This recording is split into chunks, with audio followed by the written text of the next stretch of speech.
The wind over the Montana highway was bitter that night, the kind that cuts through your jacket and reminds you how cold the world can feel when you're starting over.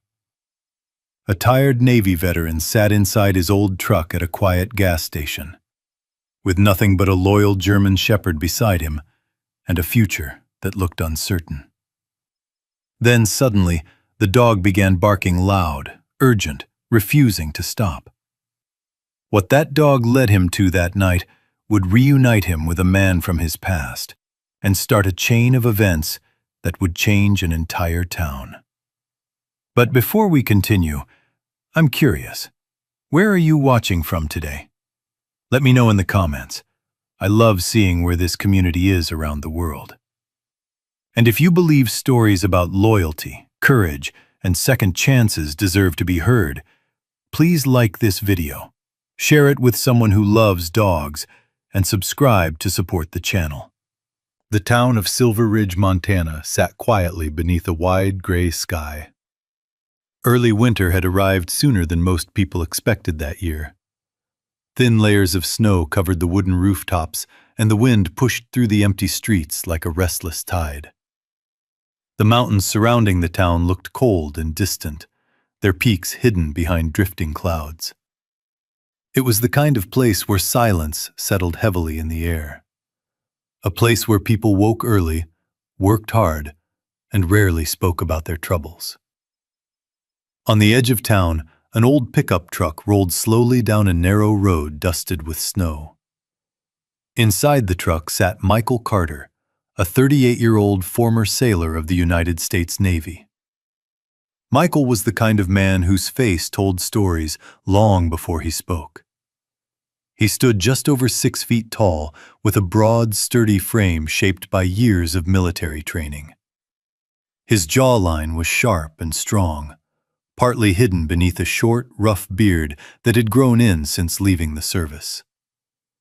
His dark brown hair was cut short, but no longer in strict military style, and faint lines around his eyes hinted at long nights and difficult memories.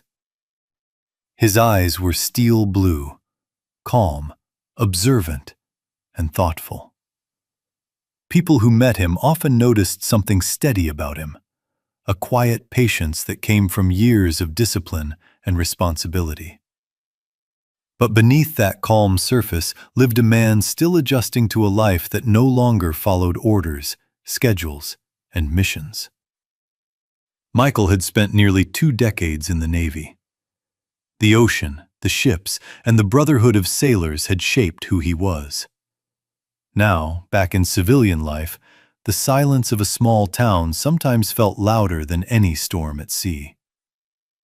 In the passenger seat sat his closest companion. Rex, a 5-year-old German shepherd, lifted his head and watched the snowy road through the windshield. Rex was a large, powerful dog with thick black and tan fur and sharp, intelligent eyes. His ears stood tall and alert, always listening for sounds that humans might miss. A small scar ran along one side of his muzzle, an old injury from a training accident during his service years. Despite his imposing appearance, Rex carried himself with calm confidence. He rarely barked without reason.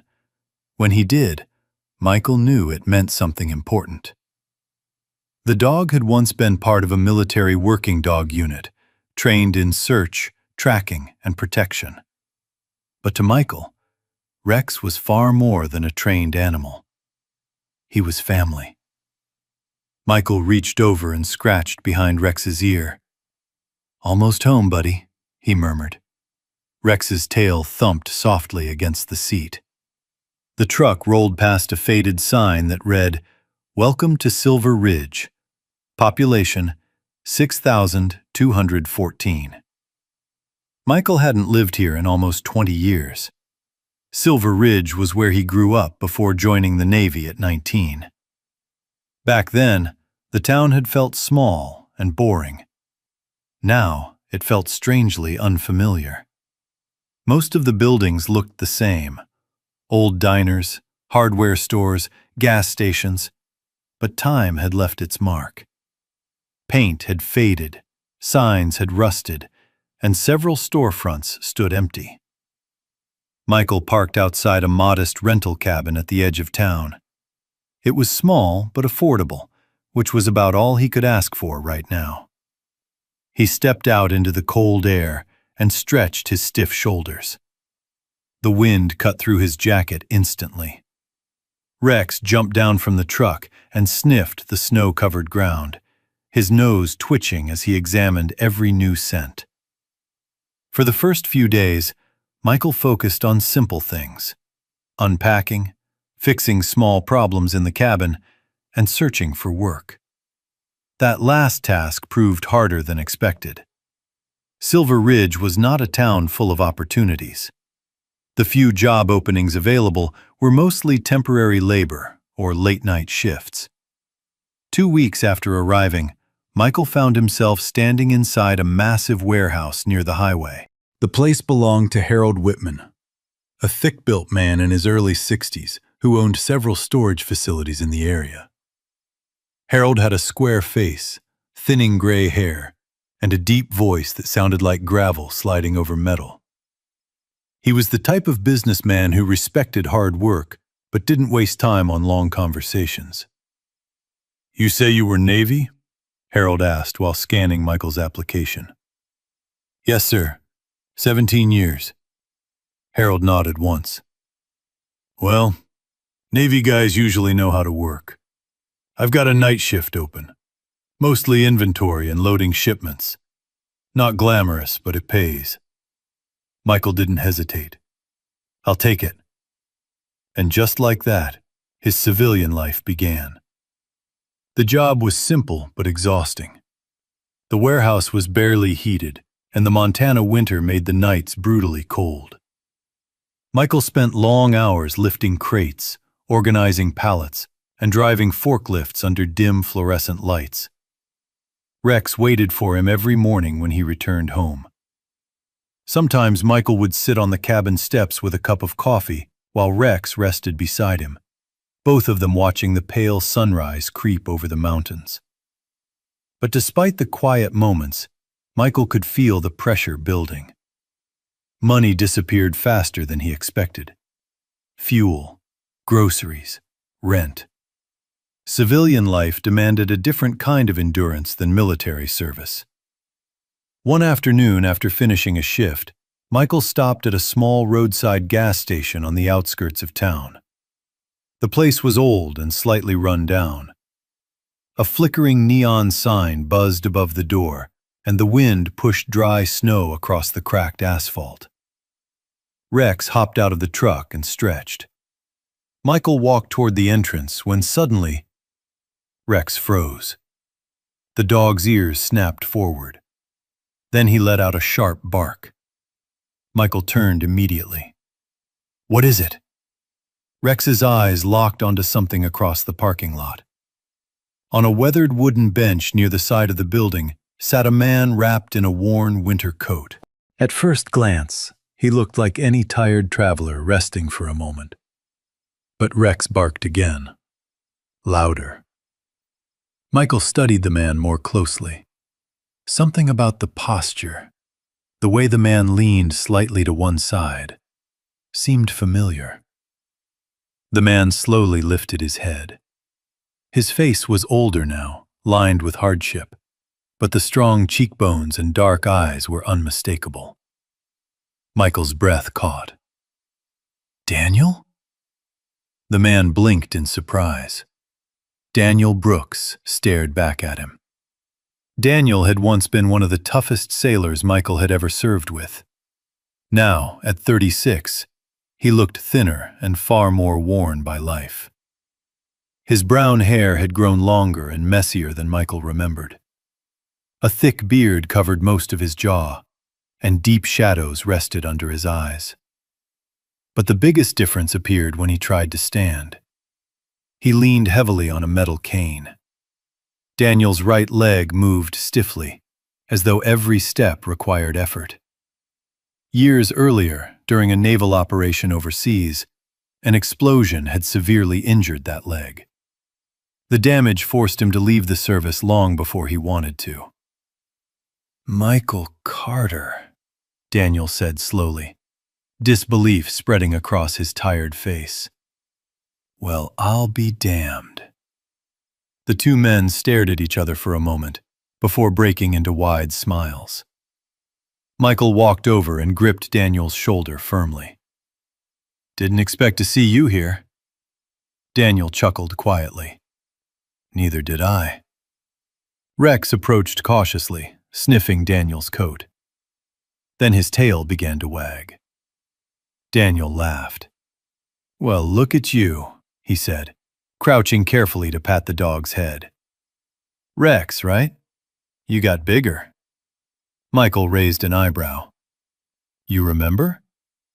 "Hard to forget the smartest dog on base." They sat down together on the bench. Snow drifted softly around them, while the wind hummed through the gas station lights. For a while they talked about the past, old missions, shipboard pranks, the friends they hadn't seen in years. Daniel's humor hadn't disappeared. He still had that sarcastic edge that used to make the entire crew laugh during the toughest deployments. But as the conversation went on, Michael noticed things. Daniel's coat was worn thin. His boots were old and scuffed. A duffel bag rested beside the bench, small enough to suggest he didn't own much. Michael's voice softened. "So, what are you doing these days?" Daniel looked down at the snow-covered ground. For the first time since they met again, he hesitated. "Well," he said slowly, "that's a long story." Michael glanced at Rex. The German shepherd sat quietly beside them, watching both men with calm, steady eyes, as if he already sensed that this reunion would change everything. And somewhere deep inside, Michael felt the same thing. Something important had just begun. The wind had grown stronger by the time Michael and Daniel left the gas station. Snow drifted across the empty road, swirling around the dim streetlights. The small town of Silver Ridge looked even quieter at night, as if the cold had pushed everyone indoors. Michael offered Daniel a ride. "You still around here?" Michael asked as they walked toward the truck. Daniel adjusted his grip on the metal cane before climbing into the passenger seat. Up close, the injury in his leg was even more noticeable. The knee barely bent, and each movement seemed carefully measured to avoid pain. "Yeah," Daniel said with a tired half-smile. "Around is one way to put it." Rex jumped into the back seat and watched Daniel curiously for a moment before settling down. As Michael started the truck and pulled onto the road, Daniel began telling his story.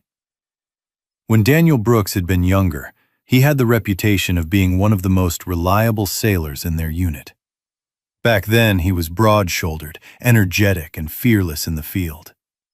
Now the years had carved new lines into his face, and the long beard he wore couldn't quite hide the exhaustion in his eyes. "The injury happened during our last deployment," Daniel explained quietly. "Explosion near the dock. I was lucky, actually. Could have been worse." Michael kept his eyes on the road. "But it was bad enough," Daniel continued. "Doctors said the knee would never be the same. The Navy medically discharged him 6 months later." Daniel looked out the window as the snowy trees passed by. "You spend years learning how to operate in chaos," he said. "Then one day they hand you paperwork and tell you to go live a normal life." He gave a small laugh. "Turns out, normal life is harder than combat sometimes." Michael didn't answer immediately. He understood what Daniel meant. "Finding work wasn't easy," Daniel said. "Most places don't want someone with a limp." Over the next hour, Daniel told him about the jobs he had tried. Construction, warehouse work, security. Each one ended the same way. The injury slowed him down, and eventually the employer replaced him. "I bounce around," Daniel admitted. Odd jobs when I can find them. Michael noticed the small duffel bag resting at Daniel's feet. You living somewhere nearby? Michael asked. Daniel hesitated again. Sometimes. The answer was enough for Michael to understand. They drove through the quiet streets until Daniel pointed toward a small diner glowing softly at the corner of an intersection. Mind stopping there? Daniel said. I know a couple guys inside. The diner was called Ruth's Lantern Cafe. It was an old roadside restaurant with warm yellow lights in the windows and the smell of coffee drifting into the cold night air. Inside, a handful of late-night customers sat in booths. Behind the counter worked Ruth Martinez, the owner.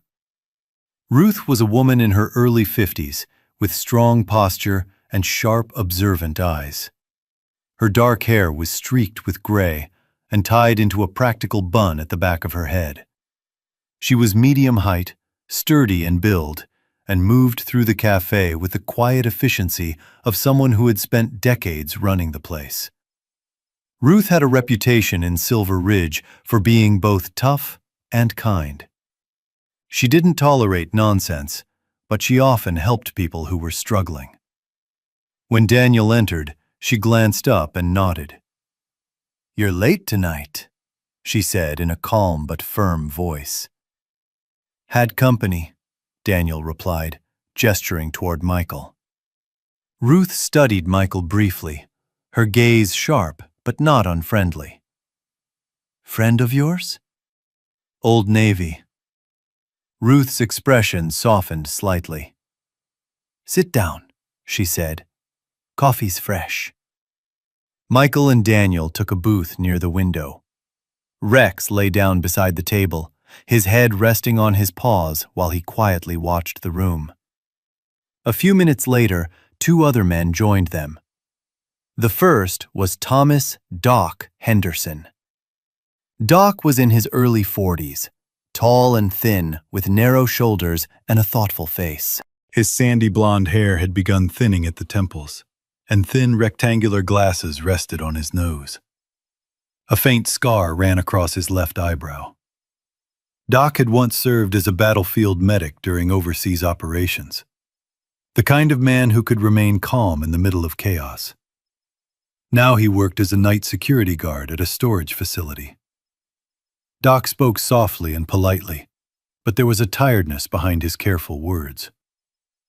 The second man was Jack Nolan. Jack was a massive man with thick arms and a square jaw. His beard was rough and dark, and his hair was shaved close to the scalp. At first glance, he looked intimidating, but when he smiled, it revealed a surprisingly gentle personality. Jack had once worked as a ship mechanic in the Navy, able to repair engines under pressure with remarkable speed. Now he lived in his pickup truck parked behind a lumber yard. Daniel introduced everyone. Guys, this is Michael Carter. Served with me years back. Jack shook Michael's hand firmly. Good to see another sailor still standing. Doc nodded respectfully. They ordered coffee and simple meals. As the night stretched on, the conversation slowly shifted. At first, they talked about old ships and deployments. Then the stories changed. Doc spoke about long nights walking empty hallways as a security guard. I used to stabilize people with shrapnel wounds, he said quietly. Now I tell teenagers not to skateboard in parking lots. Jack gave a small laugh. At least you got a job. He explained how the mechanics skills he learned in the Navy didn't always translate easily into civilian certifications. Turns out fixing engines on warships doesn't automatically qualify you to work in a local garage, he said. Daniel listened silently. Michael studied the men around the table. They had all once been experts in their fields. People trusted them with lives. Now they were barely surviving. The thought sat heavily in his chest. After midnight, Michael left the cafe with Rex. Snow had begun falling again. Instead of going straight home, he decided to take a short walk along the river path that ran near the edge of town. Rex trotted ahead happily, his paws crunching through the snow. The river was partially frozen, and the cold air carried the distant sound of laughter. A group of children were playing near the riverbank. Michael recognized one of the adults watching them. Sarah Collins, a young mother who lived a few houses down from Michael's rental cabin. Sarah was in her early 30s, tall and slender, with long chestnut-brown hair that fell over her winter coat. Her pale skin and gentle features gave her a calm, approachable appearance. She was known around the neighborhood as someone warm and patient, especially with children. After losing her husband in a construction accident 3 years earlier, she had raised her young son alone. Her 8-year-old son, Ethan Collins, was among the kids playing near the frozen edge of the river. Ethan was a small, energetic boy with messy blonde hair and bright green eyes. Like many children his age, he didn't fully understand how dangerous winter rivers could be. As Michael approached, Rex suddenly stopped. His ears shot forward. Then the dog bolted toward the riverbank. "Rex!" Michael called. In the next instant, Ethan slipped.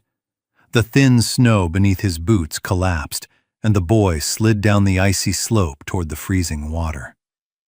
Before anyone could react, Rex reached him. The German shepherd grabbed the back of Ethan's jacket and pulled hard. The boy tumbled backward onto solid ground, just inches from the icy water. Sarah gasped and ran forward, wrapping her arms around her son. "Oh my God, thank you," she said breathlessly. Michael knelt beside Rex, placing a hand on the dog's neck. "You good, buddy?" Rex wagged his tail calmly, as if the rescue had been routine. Michael looked at the river, then at the children, then at Rex. A realization slowly formed in his mind. The skills they had learned in the military, tracking rescue, survival, first aid, those abilities still mattered, not just in war, but in everyday life.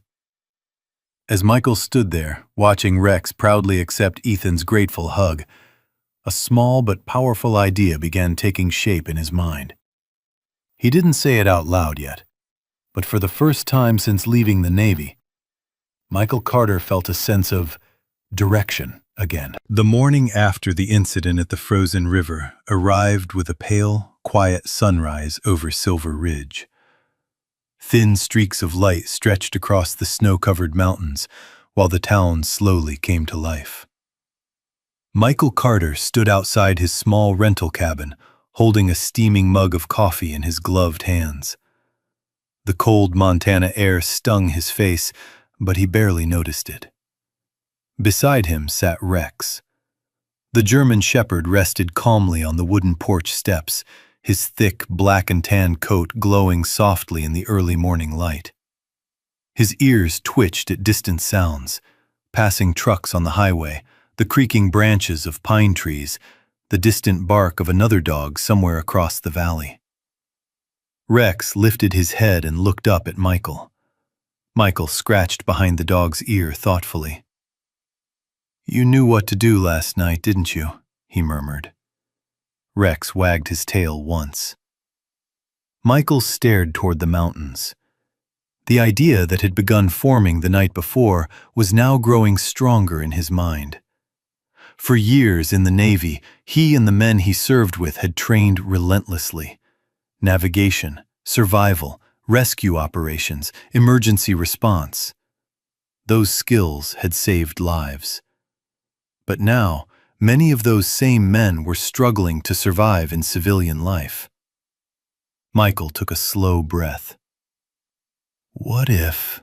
he said quietly. Rex tilted his head. Michael didn't finish the sentence yet. Instead, he grabbed his jacket, picked up his truck keys, and headed toward town.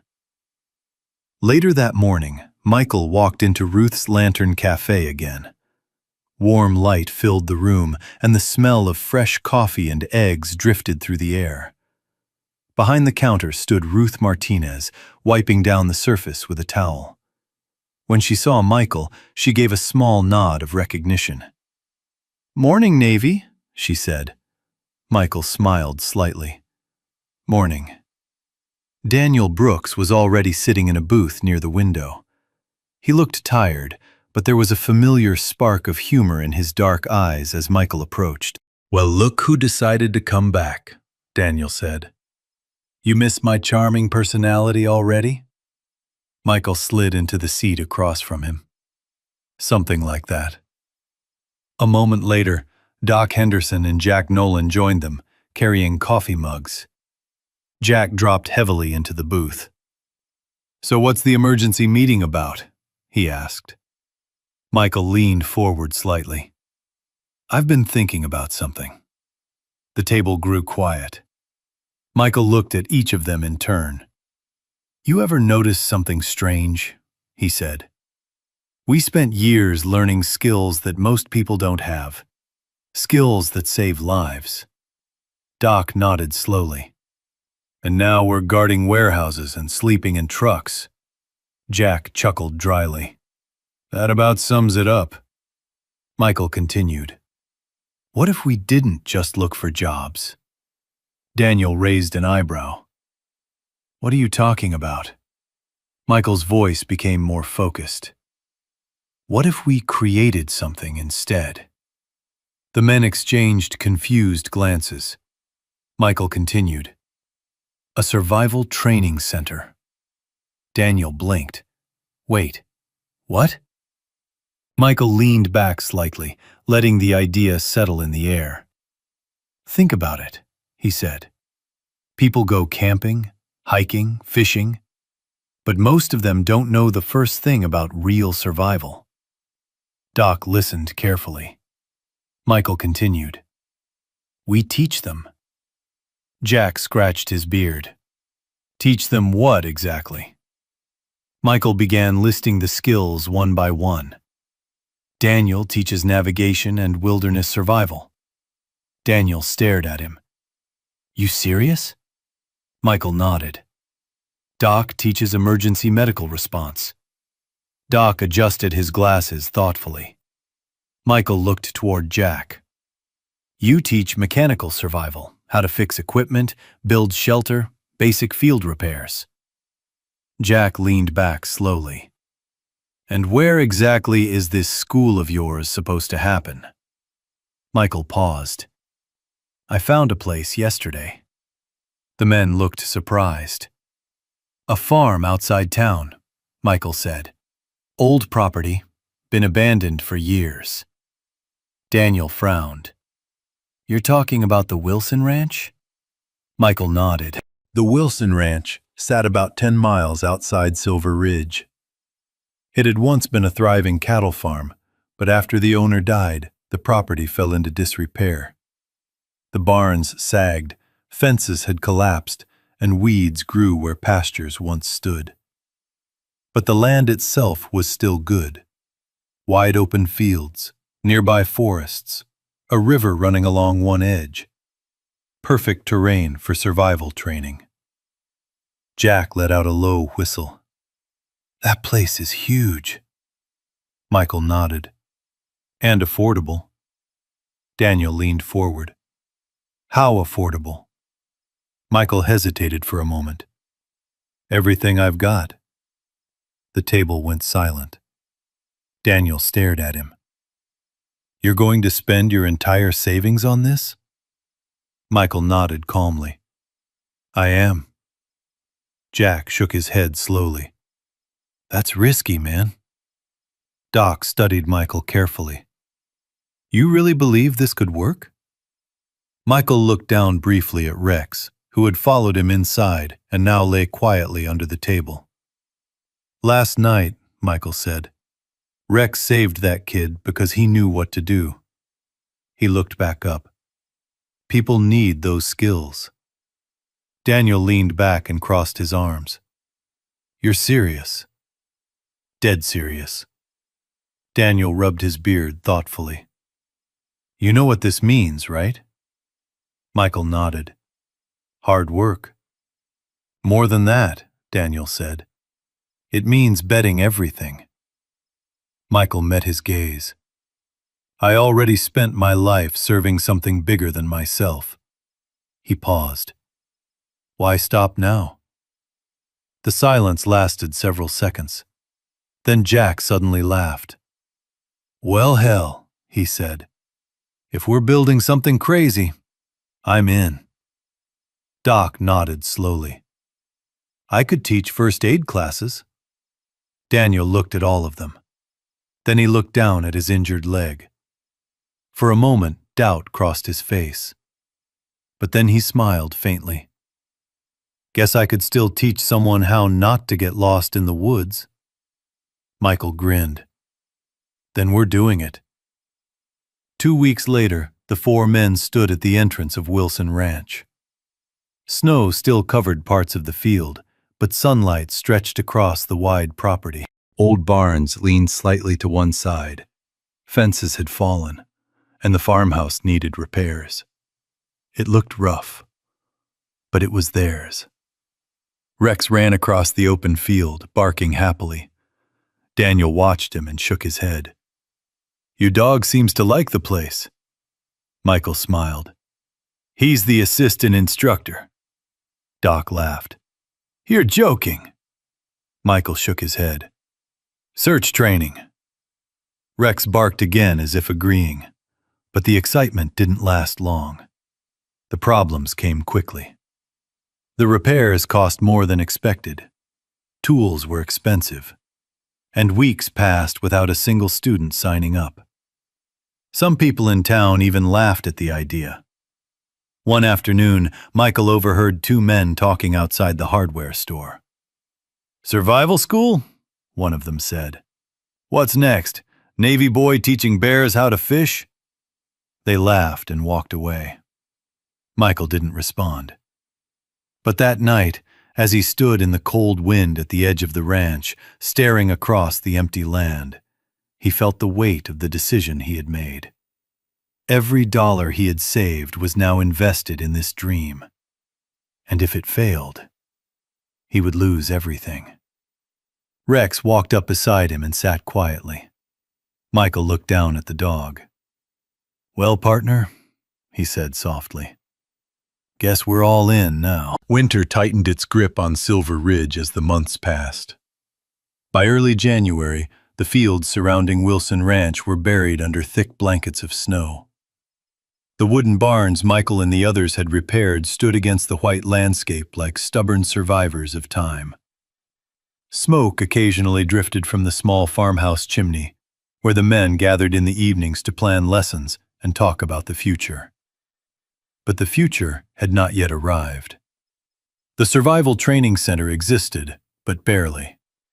A weathered wooden sign near the ranch entrance read, Silver Ridge Survival Training. Below the title were smaller painted words, Emergency Skills, Wilderness Navigation, Rescue Training. Despite the effort behind that sign, most days the property remained quiet. No students, no phone calls. No income. Michael Carter stood near the barn one gray afternoon, studying the empty driveway. The cold wind cut across the open land, rattling loose boards along the fence. Beside him, Rex sat calmly, his thick fur protecting him from the freezing air.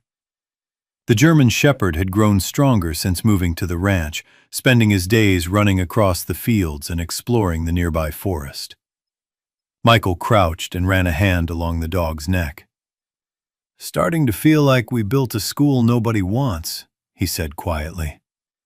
Rex simply blinked at him. Behind them, the barn door creaked open and Daniel Brooks stepped outside. Daniel still walked with his metal cane, but months of steady work had strengthened his body again. His beard was trimmed shorter now, and his posture carried a bit more confidence than when Michael first saw him at the gas station. Still, the injury in his leg never allowed him to move freely. You staring at the road again? Daniel asked. Michael sighed. Habit. Daniel leaned against the fence. We've had 2 students. Michael smiled faintly. Both from Ruth's cafe. Daniel chuckled. Still counts. Inside the barn, Jack Nolan worked on repairing an old generator. The large mechanic sat cross-legged on the concrete floor, tools scattered around him. His thick arms were covered in grease as he tightened a bolt. Nearby stood Doc Henderson, organizing medical training kits into a wooden cabinet they had built from scrap lumber. Doc glanced toward the open door. Weather report says something big is coming, he said. Michael stepped inside. How big? Doc adjusted his glasses. Blizzard big. Jack whistled. Montana winters weren't joking this year. Within 2 days, the storm arrived. The wind howled across the valley like a living creature. Snow fell so heavily that the road leading to Wilson Ranch vanished beneath drifts taller than the fence posts. Visibility dropped to almost nothing. The town of Silver Ridge shut down almost overnight. Michael and the others spent most of the storm inside the farmhouse, feeding the fire and checking supplies. Rex paced restlessly near the door, clearly aware that something unusual was happening outside. Late in the afternoon of the second day, the ranch radio crackled to life. Michael quickly turned the volume up. A strained voice spoke through the static. This is Silver Ridge Emergency Channel. Any volunteers available for search assistance? Michael leaned closer. The dispatcher continued. Several vehicles reported missing near Pine Hollow Forest. Families may be stranded due to the storm. Rescue teams are delayed because roads are blocked. Daniel frowned. Pine Hollow? Michael nodded slowly. Pine Hollow Forest was located about 15 miles north of the ranch. It was a dense wilderness area filled with steep hills and winding trails. During summer, it was popular for hiking and camping. During a blizzard, it was extremely dangerous. The radio crackled again. Last report indicated at least 3 vehicles missing, possibly multiple families. Jack stood up immediately. You thinking what I'm thinking? Michael looked around the room. All 4 men understood the situation.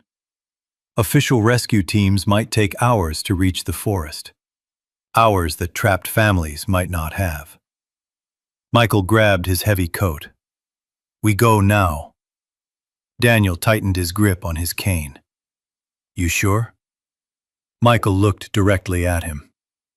This is exactly why we built this place. Within minutes, they were preparing equipment. Jack loaded tools and blankets into the truck. Doc packed medical supplies. Daniel gathered navigation gear and maps of the forest trails.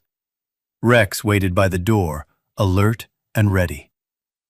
The storm raged around them as they drove north toward Pine Hollow. Snow battered the windshield, and the road disappeared under thick drifts. At the edge of the forest, the truck could go no farther. We walk from here, Michael said. Daniel studied the map. There's an old logging trail about half a mile in. The 4 men stepped into the blizzard. The wind hit them immediately, pushing against their bodies with brutal force. Rex led the way, nose close to the ground as he searched through the snow. Visibility was so poor that the men could barely see 10 yards ahead. Daniel guided them using the compass and memory of the terrain. Trail should be just ahead, he said. After nearly 40 minutes of pushing through the storm, Rex suddenly stopped. His ears shot forward. Then he barked. Michael rushed to his side. What is it, boy? Rex sniffed the snow intensely before moving quickly down a narrow slope. Follow him, Michael shouted. The men scrambled after the dog. At the bottom of the slope, partially buried in snow, they found the first vehicle. Inside sat a frightened family, a father, a mother, and 2 young children. The father was Mark Reynolds, a tall man in his mid-30s with a strong jaw and thick brown beard. His face looked pale from the cold, and his hands trembled as he opened the door. Mark worked as a truck driver in a nearby county and had attempted to drive through the forest before the storm worsened. Beside him sat his wife, Emily Reynolds, a slender woman with curly auburn hair and tired green eyes. She held a small blanket around their youngest child. Their daughter, Lucy, about 6 years old, clung tightly to her mother. "Are we going to be okay?" Lucy asked softly. Doc knelt beside the vehicle. "You're safe now," he said gently. While Doc checked the family for signs of hypothermia, Rex moved again. The dog barked twice and began running deeper into the forest. Michael's eyes widened. He found something else. They followed Rex through the snow for another 20 minutes. Finally, the German shepherd stopped beside a fallen tree where another vehicle sat stuck in the drift. 2 more adults and a teenager were trapped inside. The men quickly worked together. Jack cleared snow from the doors. Doc treated frostbite on one man's hands. Daniel navigated the safest path back toward the logging trail. And through it all, Rex continued guiding them. By the time they reached the road again, the storm was beginning to weaken. 7 people stood alive in the freezing wind because 4 veterans and 1 loyal German shepherd had refused to stay home. The next morning, the story spread across Silver Ridge. Local radio stations talked about the rescue.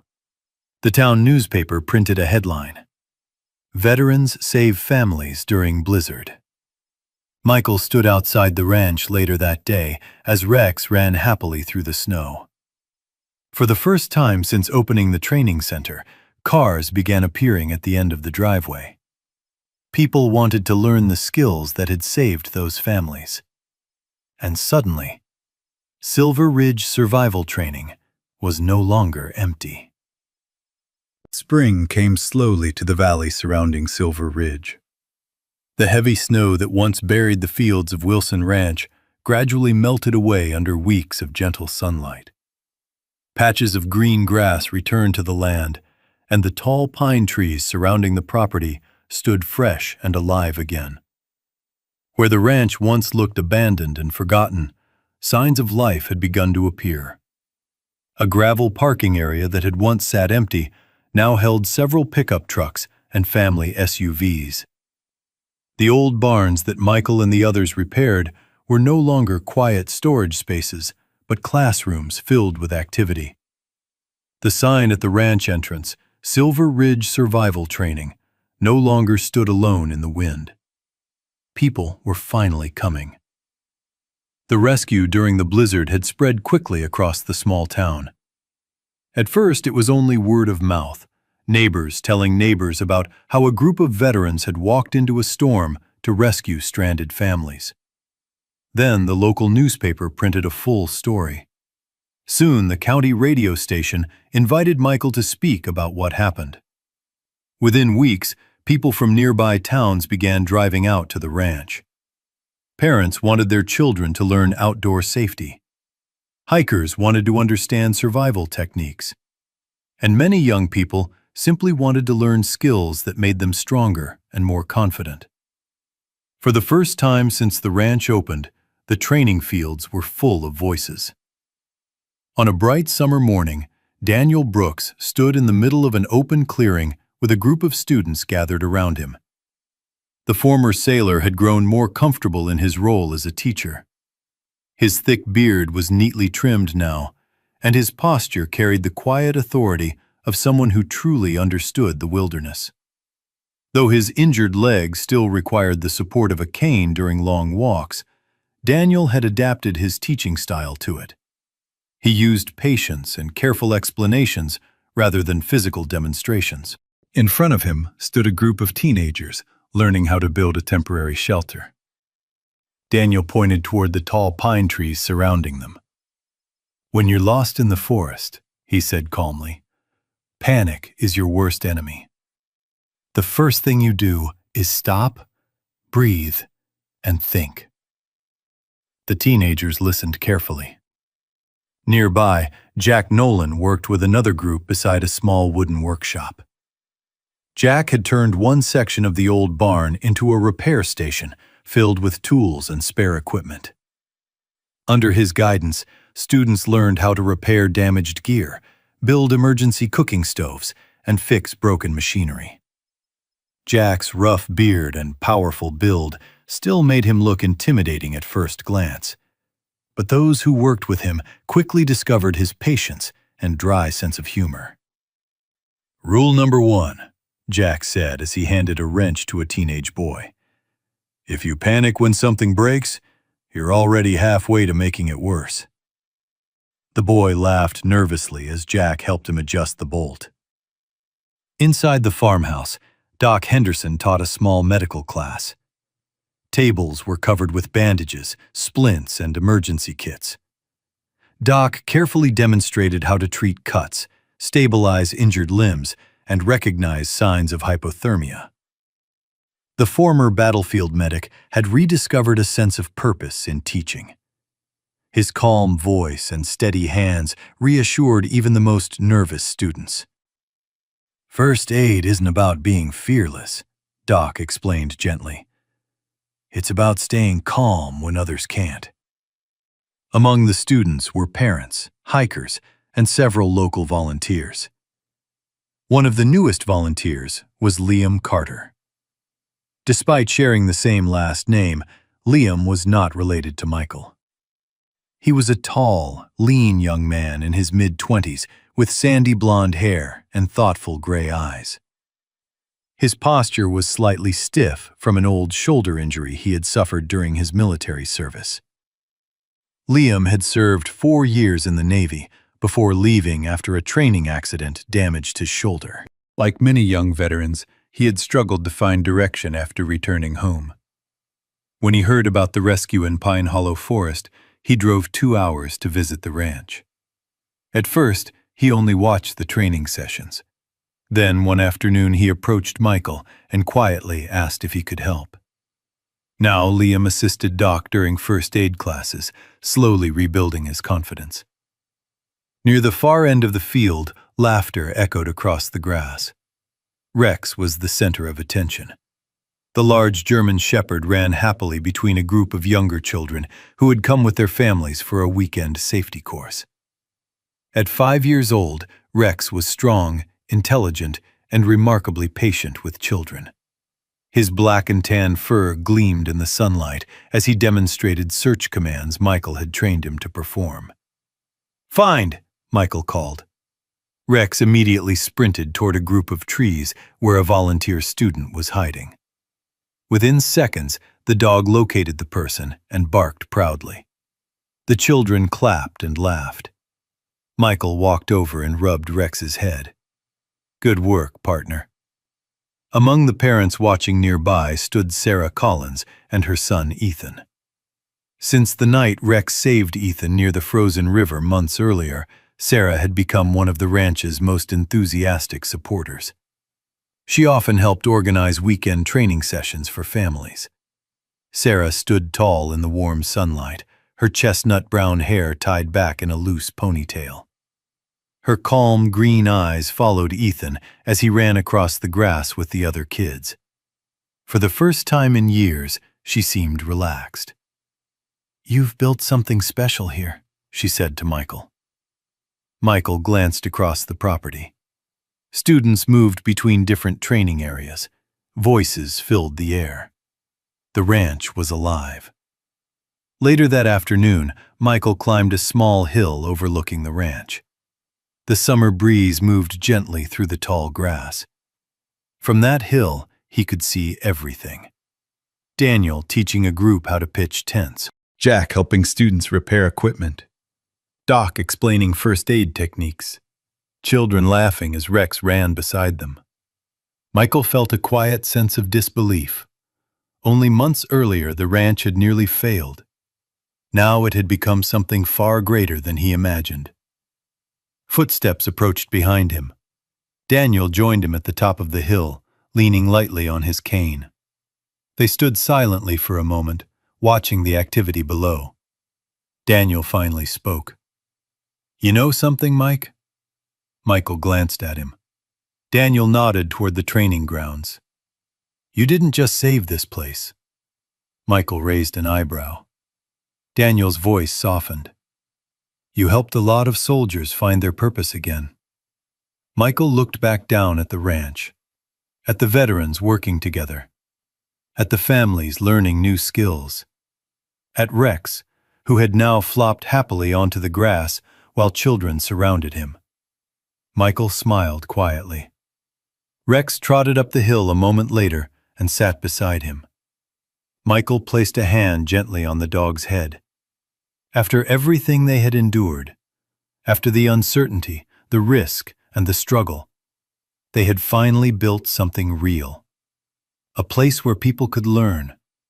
A place where veterans could serve again. A place that felt like home. And in the quiet warmth of that summer afternoon, Michael Carter knew one thing for certain. Their mission had never truly ended. It had simply changed. As the sun slowly set behind the mountains of Montana, the fields of the old ranch glowed in warm golden light. Children were laughing, families were learning, and a group of veterans, men who once believed their purpose had ended, were standing tall again. Michael Carter looked across the land that had once been empty and broken. Months ago, it had felt like a risk too big to take, a dream too fragile to survive. But somehow, piece by piece, it had grown into something real. Not because of money, not because of luck, but because sometimes, when people choose to help others instead of giving up, something greater begins to move quietly in the background. Some people might call it coincidence, but many believe it is something else. A quiet hand guiding the right people to meet at the right moment. A loyal dog appearing at the exact time a life needed to be saved. A group of struggling veterans finding each other again just when they were about to lose hope. Moments like these remind us that sometimes the smallest acts of courage open the door for something that feels almost like a miracle. Maybe that miracle is simply this. When we refuse to give up on one another, God often opens a path we could never see on our own. In everyday life, we all face storms, moments where the road disappears and the future feels uncertain. But just like Michael and his friends discovered, purpose can be rebuilt. Hope can return. And sometimes, the hardest seasons are the ones that lead us exactly where we were meant to be. So if this story touched your heart, take a moment to share it with someone who might need a little encouragement today. Write in the comments where you are watching from and tell us what part of this story meant the most to you. And if you enjoy stories about loyalty, faith, and the powerful bond between humans and animals, don't forget to subscribe to the channel so you won't miss the next story. May God bless you, protect your family, and bring peace to your home tonight. And remember, sometimes the greatest miracles begin with one small act of kindness.